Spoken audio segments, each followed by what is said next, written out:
अस्सलाम वालेकुम दोस्तों, अपनी नेक्स्ट वीडियो के साथ आपको वेलकम करता हूं अपने इस चैनल में। उम्मीद है सब खैरियत से होंगे। तो चलते हैं आज की अपनी अहम न्यूज़ और इन्फॉर्मेशन की जानब। सबसे पहले दोस्तों बात करेंगे Spain family visa, DNA test और ट्रैवल हिस्ट्री के बारे में। काफ़ी दोस्तों की कमेंट आए हैं, इसको कवर करूंगा। उसके बाद Pakistani passport cancer report crackdown, इसको कवर करूंगा। ओवरसीज पाकिस्तानियों के लिए एक नई राहत का ऐलान, इस पे बात करेंगे। और आखिर में बात करूंगा 1 यूरो का सिक्का जो कि 500 यूरो से लेके 3000 यूरो तक आप सेल कर सकते हैं, इस पे बात करेंगे। और इसका लिंक भी आपको प्रोवाइड करूंगा, इसकी डिटेल बताऊंगा वीडियो के आखिर में। तो दोस्तों वीडियो की डिटेल्स की तरफ जाने से पहले आपको बताता चलूं कि कौन कौन से लिंक्स हैं जो आपको डिस्क्रिप्शन में मिलेंगे। पहला लिंक तो आपको Pakistani passport cancer report crackdown, link number 2 overseas पाकिस्तानियों के लिए नई राहत, और लिंक नंबर 3 कीमती तरीन 1 यूरो का सिक्का। जो ये तीनों लिंक्स हैं इसी तरतीब से आपको डिस्क्रिप्शन में मिल जाएंगे, आप इनको क्लिक करके खुद भी रीड कर सकेंगे। इसके साथ साथ तमाम दोस्तों से गुजारिश है जो इस चैनल पे नए हैं, लाजमी तौर पे चैनल को सब्सक्राइब करें ताकि मजीद आने वाली वीडियो आप तक बर वक्त पहुंच सकें। तो दोस्तों बात करते हैं सबसे पहले स्पेन फैमिली वीजे की, डीएनए टेस्ट की और ट्रेवल हिस्ट्री की। ये तो दोस्तों आपको पता है कि अभी एम्बेसी ने काफी ज्यादा जो है वो रिस्ट्रिक्शंस लगा दी हैं, काफी ज्यादा रिक्वायरमेंट्स बढ़ा दी हैं ताकि कोई भी जाली केस जो है खास तौर पे फैमिली से रिलेटेड वो स्पेन में इंटर ना हो सके। क्योंकि बहुत ज्यादा पहले लोगों ने कुछ ऐसी कार्रवाइयां डाली हैं जिसका खमियाजा अब लीगल जो जेन्युइन तरीके के साथ आना चाहते हैं उनको भी भुगतना पड़ रहा है। इस वक्त मसला क्या है? इस वक्त मसला ये है कि स्पेन फैमिली वीजा का एक तो जो है उन्होंने ट्रेवल हिस्ट्री मांगना शुरू की थी, उसके बाद उन्होंने मुख्तलिफ तरह की वेरिफिकेशन फाइनेंशियली मांगना शुरू कर दी कि फाइनेंशियली जो रकम है क्या जो सरबराह है वो प्रोवाइड कर रहा है अपनी फैमिली को, हर महीने उसके प्रूफ मांगना शुरू किए। यहां तक भी कुछ फैमिली से मांगा गया है कि जो फैमिलीज हैं उनकी आपस में जो चैट होती है उसके भी स्क्रीनशॉट हमें प्रोवाइड किए जाएं। शादी की मूवीज तक और पिक्चर्स तक जो कि काफी पुरानी डिमांड थी वो भी मांगी जाती है। इसके साथ साथ कुछ बच्चों के जो कि उम्र के लिहाज से ज्यादा उम्र के लगते थे कद काट की वजह से, उनसे उनके बोन जो टेस्ट हैं वो भी करवाए गए कि ये 18 साल से वाकया ही कम है या 18 साल से ज्यादा है। यानी कि इस हद तक जो है वो सख्ती की जा रही है। यहां तक बात है डीएनए टेस्ट की, इस पे काफी दोस्तों की कमेंट आ रहे हैं कि डीएनए टेस्ट हमारा हो चुका है, पाकिस्तान में हमारी फैमिलीज का हो चुका है, यहाँ पे हमारा भी हो चुका है। 3 से 4 महीने गुजर चुके हैं, अभी तक वीजे के कोई भी निशानात नहीं है, कब वीजा लगेगा? इस पे काफी दोस्तों के कमेंट आ रहे हैं। आपने ये जहन में रखना है कि जब आपका यहाँ पे डीएनए टेस्ट हो जाता है, मैं ताजा तरीन अपडेट आपको दे रहा हूँ जिन फैमिलीज के वीजे लगे हैं उसकी रोशनी में। जब आपका यहाँ पे डीएनए टेस्ट स्पेन में हो जाता है, आपकी फैमिली का ऑलरेडी पाकिस्तान में डीएनए टेस्ट हो चुका होता है, तो उसके बाद जैसे आपकी रिपोर्ट आती है आपके डीएनए टेस्ट की, उसके बाद आपने जहन में रखना है कि 3 से 4 महीने बाद जो है आपके पासपोर्ट पे तकरीबन वीजा लग के एम्बेसी आपको पासपोर्ट प्रोवाइड कर देती है। ज्यादा से ज्यादा 5 महीने लग सकते हैं, इससे ज्यादा अभी तक जितनी फैमिलीज के वीजे लगे हैं इससे ज्यादा नहीं लगा। जब आपके डीएनए टेस्ट की रिपोर्टें ओके हो जाती हैं तो उसके बाद इससे ज्यादा टाइम पीरियड नहीं लगता, ये आपने जहन में रखना है। जहां तक बात है कि ट्रेवल हिस्ट्री की और इस तरह की और चीजों की, जैसे कि बहुत सारे दोस्त ये कमेंट करते हैं कि हमारे पासपोर्ट नहीं है, इस पे काफी दोस्तों को मैंने पहले भी बता दिया है कि आपने एफआईए सेंटर जो इस्लामाबाद है वहां से अपनी ट्रेवल हिस्ट्री निकलवा लेनी है।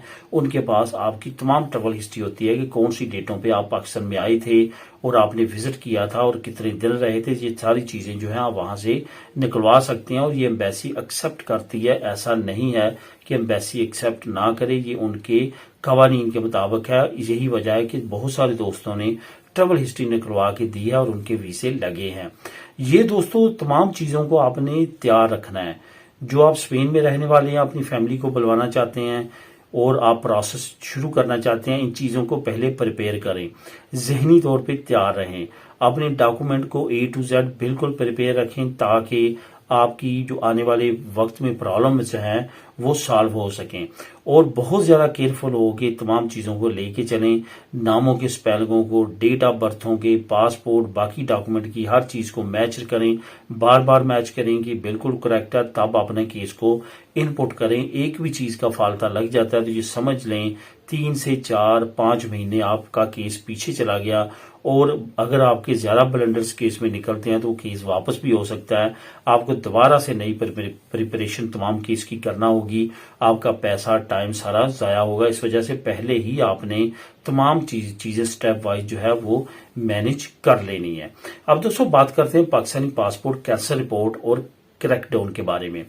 असल में जो एक कमेटी बनाई गई है सेनेट में पाकिस्तान में, जो कि देख रही है तमाम ममालिक के ने जिन्होंने पाबंदी लगाई है पाकिस्तानी मुख्तलिफ शहरों पे कि उनके शहरियों को वीज़ा नहीं देना, जिसमें यूएई, सऊदी अरेबिया जो है वो टॉप पे है, जो कि लोग वहाँ पे बेगनिंग करने जाते हैं और वहाँ पे जाके जो है वो रिपोर्ट्स बहुत ज़्यादा आई हैं और बहुत ज़्यादा लोगों को डिपोर्ट किया गया है और ये तमाम एक्टिविटीज़ काफ़ी ज़्यादा हुई हैं। तो उसके बारे में उस कमेटी को कायम किया गया है कि वो तमाम चीज़ों की निगरानी करे और इन तमाम चीज़ों को जो है वो ख़त्म करे। उस पर क्या हुआ है कि FIA ने एक रिपोर्ट जारी की है और रिपोर्ट पेश की है FIA ने उस कायमा कमेटी को, जो कि सेनेट की है, कि वहाँ पे उन्होंने क्या एक्टिविटीज़ की हैं।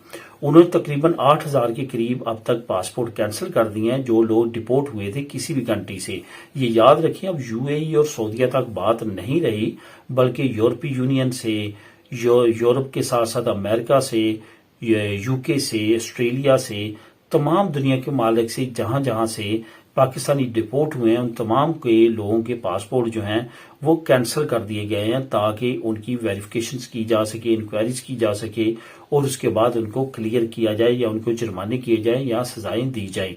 ये एक्टिविटीज FIA ने सेनेट की कमेटी को रिपोर्ट पेश कर दी और कहा है कि आने वाले वक्त में मजीद लोगों पर कार्रवाई की जाएगी। इसकी रिपोर्ट को आप लिंक नंबर 1 में क्लिक करके खुद भी रीड कर सकते हैं।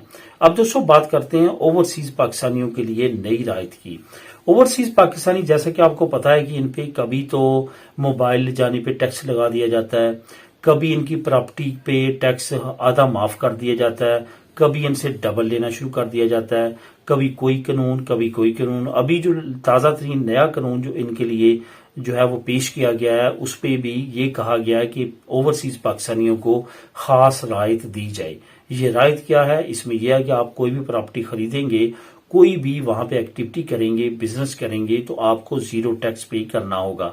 खास तौर पे हुकूमत ने प्रॉपर्टी को फोकस किया है क्योंकि ओवरसीज पाकिस्तानियों का जो ज्यादा हॉट स्पॉट है वो प्रॉपर्टीज हैं, ये प्रॉपर्टीज खरीदते हैं ज्यादा पाकिस्तान में।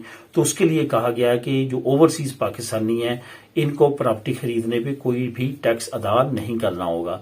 तो ये ताज़ा तरीन अपडेट है जो कि एक तरह से ओवरसीज पाकिस्तानियों के लिए एक बड़ी राहत है जो आपके लिए जानना बहुत ज्यादा जरूरी थी। तो इसका लिंक नंबर 2 आपको नीचे में प्रोवाइड कर रहा हूं, आपने उसको क्लिक करना है और वहां पे तमाम डिटेल आपको मिल जाएगी। कितने % राहत कौन सी बिजनेस पे या प्रॉपर्टी खरीदने पे है, 0 राहत जो है वो किस पे है और 100% राहत किस पे है, ये तमाम डिटेल उस लिंक में मौजूद है। अब दोस्तों बात करते हैं कि कीमती तरीन 1 यूरो का सिक्का। इस टॉपिक में थोड़ा सा इस पे बात करना चाहूंगा क्योंकि मैंने जब भी कोई ना कोई सिक्का आप लोगों के लिए प्रेजेंट किया है, आप लोगों को उसका इंट्रोडक्शन करवाया है, तो उस पर काफी दोस्तों के कमेंट आना शुरू हुए हैं। एक बात तो आपने जहन में रखनी है कि कोई भी आपको खुद कॉल नहीं करेगा कि भाईजान आपके पास ये सिक्का है, मैं इसके लिए बहुत ज्यादा बेताब हूं, मैं आपसे खरीदना चाहता हूं। ये एक चीज जहन में रखें कि ये वो लोग खरीदते हैं जो शौकीन है, जो इस उम्मीद पे हैं कि आने वाले वक्त में इस सिक्के की वैल्यू मजीद बढ़ेगी, और यकीन करें कि इन सिक्कों की वैल्यू आने वाले वक्त में मजीद बढ़ती है। जैसे जैसे टाइम गुजरता है वैसे वैसे ये वैल्यूज बढ़ती हैं। यही वजह है कि मैंने एक मरतबा एक वीडियो बनाई थी मोबाइल्स पे। ये जितने पुराने मोबाइल हैं सन 2000 से लेके 2010 तक, जितने भी पुराने मॉडल्स हैं वो अगर आपके पास मौजूद हैं उनको सेल ना करें, आने वाले वक्त में उनकी बहुत ज्यादा हाई डिमांड होने वाली है। इस पे मैंने एक मरतबा वीडियो में ये तमाम चीजें आप लोगों के साथ लिंक भी शेयर किया था और ये तमाम चीजें बोलनी थी। इस पे मैं आने वाली वीडियोस में अगर कहेंगे तो डिटेल से और भी बात कर लूंगा और उसका लिंक भी प्रोवाइड दोबारा कर दूंगा क्योंकि ये काफी अर्सा पहले की बात है। आज बात करते हैं इस 1 यूरो के सिक्के की। अगर जी आप ई बाय पे या coinsmarket.com की वेबसाइट पे जाके लगा देते हैं तो वहां पे उन्होंने जो तमाम इंफॉर्मेशन प्रोवाइड की है वो उसी से रिलेटेड है कि ये 500 यूरो से लेके 3000 यूरो तक आपका सेल हो सकता है और ये ई बाय पे और coinsmarket.com पे सेल ऑलरेडी हो रहा है। तो इसकी अगर मजीद डिटेल आप जानना चाहते हैं सिक्का कैसा दिखता है, इटली में 2002 में ये इशू किया गया था, क्यों इशू किया गया था, ये तमाम डिटेल जो है आपको नीचे लिंक नंबर 3 में मिल जाएगी। आप इसको क्लिक करके खुद भी रीड कर सकते हैं और इसको अगर आपके पास ये तमाम निशानियां पूरियां होने के बाद आपके पास ये सिक्का है तो फिर आप खुशकिस्मत हैं। आप इसको ई बाय पे coinsmarket.com पे लगा सकते हैं और सेल कर सकते हैं। मिलेंगे नेक्स्ट वीडियो में नई इन्फॉर्मेशन नई न्यूज के साथ। अल्लाह हाफिज।